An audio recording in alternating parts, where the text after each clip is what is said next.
Back behind me are the beautiful Gale Mountains. Right behind the mountains are the Borden County High School Coyotes, who are one of the Division I finalists.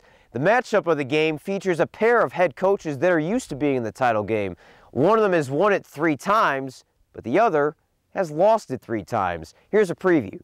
Borden County coach Trey Ritchie and his Coyotes are a fixture at the finals, having won the 2008 and 2009 Division II titles, and has 5 players who already have rings. I don't think us having the experience of winning one is going to have any, determining factor in this. I just think it's going to be between what the kids do. BC has played a brutal schedule. They won the toughest 6-man district in the state out of either division, beat top-ranked teams Rankin and Ira in the playoffs, then outlasted an up-and-coming Turkey Valley team in the semifinals. We've kind of had to do it a lot of different ways throughout this whole thing, and I think because of playing tight games like that, it's allowed us to learn, how to come away with some other plan in order to get the job done. Running back Austin Fields has rushed for 2,500 yards this year, and quarterback Tanner Ritchie, the coach's son, has almost 3,000 all-purpose yards, 35 passing touchdowns, and 13 on the ground. So what's the winning strategy for the Coyotes? It's pretty simple.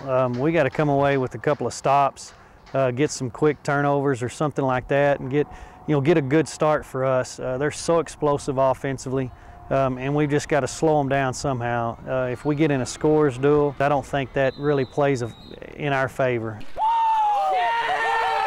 Throckmorton coach Mike Reed needed only 116 games to win 100 times, the 30th coach in 6-man history to win 100 games. Now he returns to Abilene after losing the final to Garden City in 2010. It hurt us. I thought that inexperience a little bit and just the pressure of the game, I think our kids really kind of made the game bigger than what it was.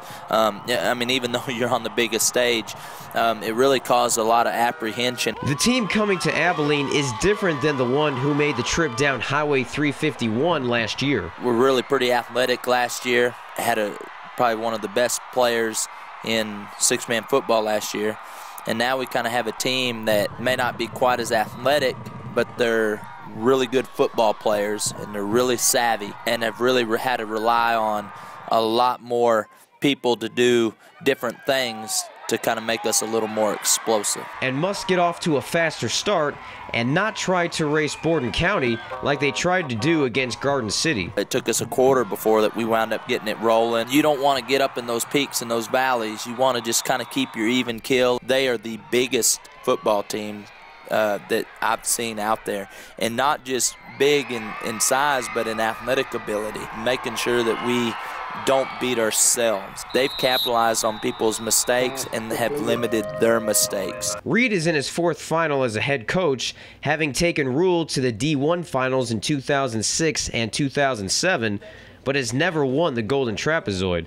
The local media has, albeit jokingly, given him the nickname as the Marv Levy of 6-man football. The thing that stands out to me the most in that, and those emotions and those feelings when the celebration's happening on the other sideline, immediately turns into a fatherly role to the kids, because I take personal responsibility for it. You build them up to believe that they can do these things, and then when you fall short, your heart breaks for them. It's also not going to be something that I think is going to define me as a good coach or a bad coach. Expect a high-scoring affair that will blow your pom-poms away. If the Coyotes win, it'll be their 3rd state title in 4 years, their 1st at the Division I level. By the way, the only team to ever three-peat in the 40-year history of the 6-man finals, well, that's Fort Hancock. They won it 4 times in a row from 1988 to 1991. For the Texas 6-man football finals, I'm Greg Sherman.